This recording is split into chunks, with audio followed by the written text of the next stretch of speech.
sababu inasema katika Yohana mlango wa 4 mstari wa 14, inasema wakati waja na ndio huu sasa umefika, ambapo waabudu halisi watamwabudu Bwana katika roho na katika nini? Na katika kweli. Those are the worshipers that God is looking for in our days.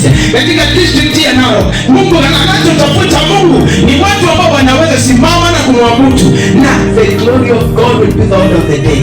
Utukufu wa Mungu utaenea katika ibada zenu, utukufu wa Mungu utaenea, maana atakaposifiwa, the only thing God cannot do is to praise himself. Kile Mungu hawezi fanya, hawezi kujisifu. Chibaloza kaiba akasema, uliniumba nifanye nini? Hawezi kujiabudu. Alikuwa